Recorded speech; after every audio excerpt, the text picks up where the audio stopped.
Good morning, everyone. Today is day 19 of Tapping for Recovery from Fear. And pinging off of yesterday's, I wanted to do this fear that the good never lasts, so why bother? And this goes back to something I've talked about many times, where when we have an experience where you have this peak emotional high followed by a peak low, and it can seem extreme or it can be subtle.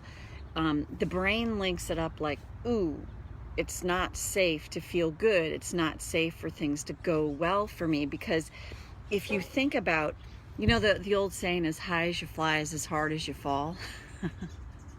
It's probably a good saying in Nix. Just tap that shit out. But it's this idea that in the brain, when we link it up, like we have this really good experience and then it's followed by a low, and we go through that periodic times, especially in that theta brainwave 0 to 8. What starts happening is we start limiting the good. I remember this distinctly one time when, I don't know how old I was, but I was fairly young, maybe 13, something like that. And all of a sudden I was like, I put a limit on what I allow myself to dream about. Like, it was just so curious to me that I'm like, but like, Marty, this is a freaking dream. Like, anything's possible in a dream, but it wasn't in my brain. It was like, no, nope, keep that realistic, be realistic, keep limits on it. So this is the idea of, so it goes back to, if you want to tap, but you find you're not tapping, the first thing is to make it okay not to tap.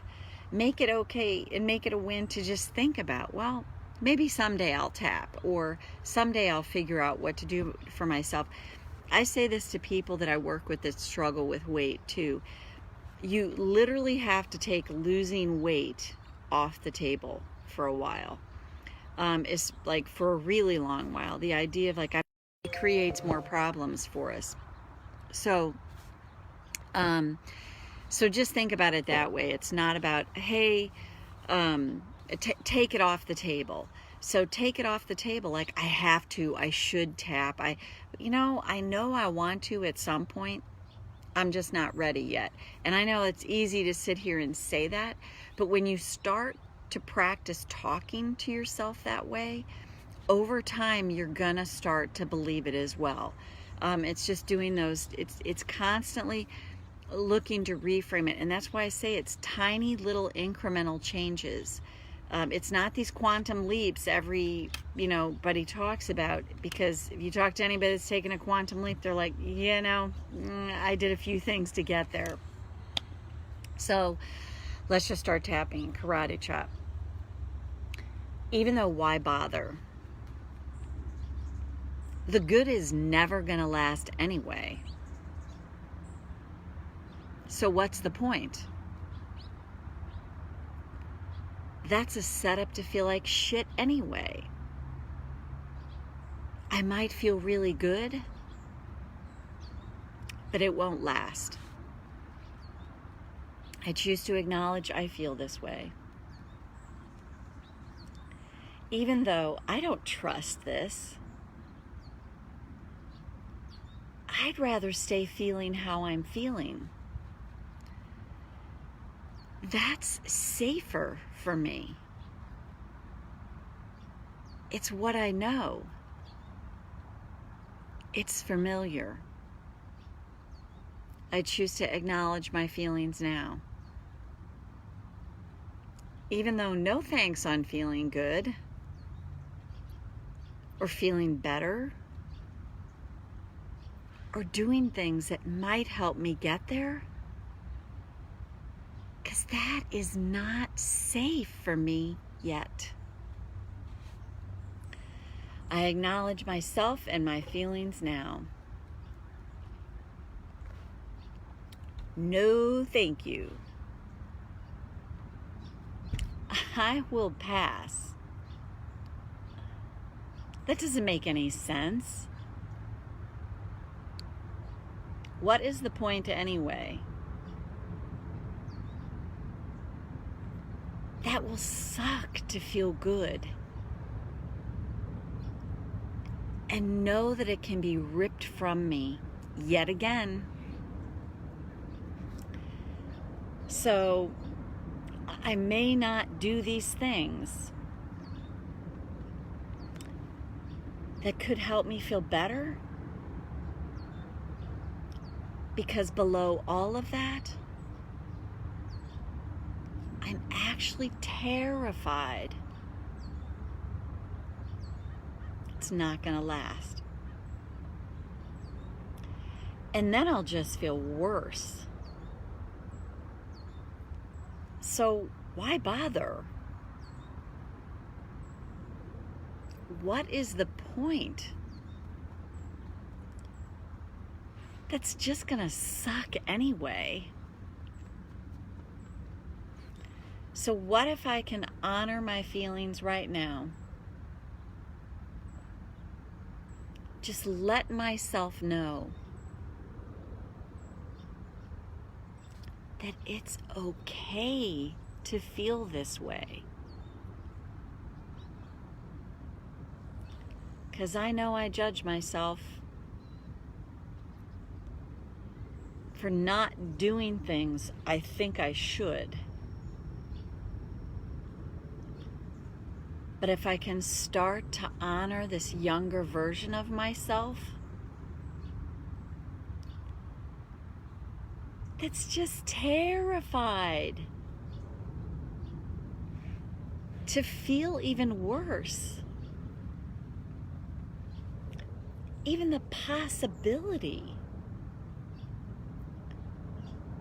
that I could feel good but then feel like crap?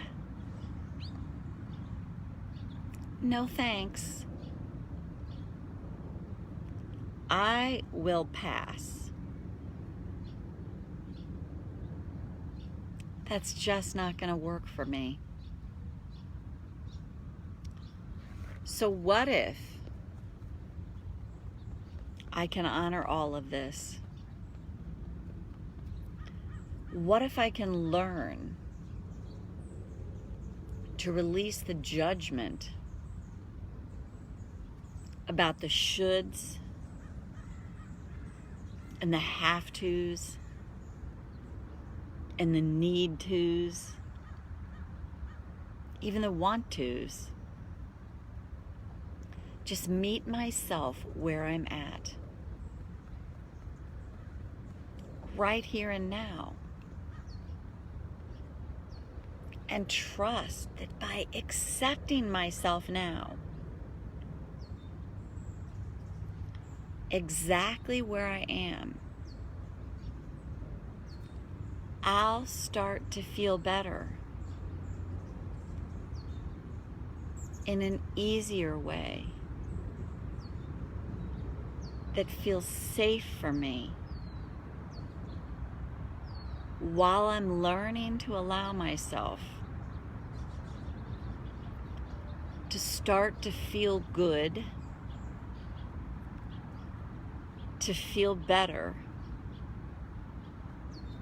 in tiny increments each and every day.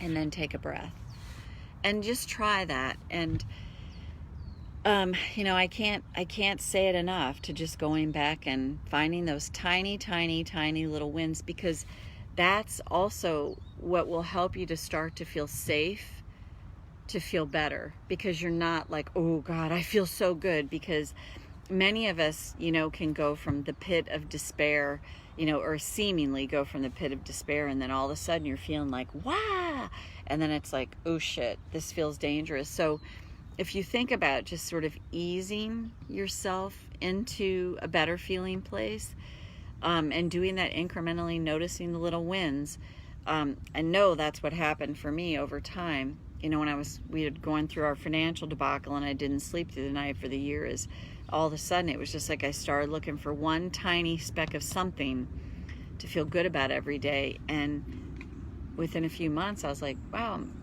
actually starting to feel better. And I think it was happening in a progression that felt safe for me, so then I could allow it. So anyway, hope you found this helpful. And wow, we got 2 more days left, 20 and 21. And I'll be coming to you tomorrow again from back at Oceanside, and then starting the trek back home to New Mexico. Take care, everyone. Have a great rest of your day, evening, morning, wherever you're at. Bye for now. See you tomorrow.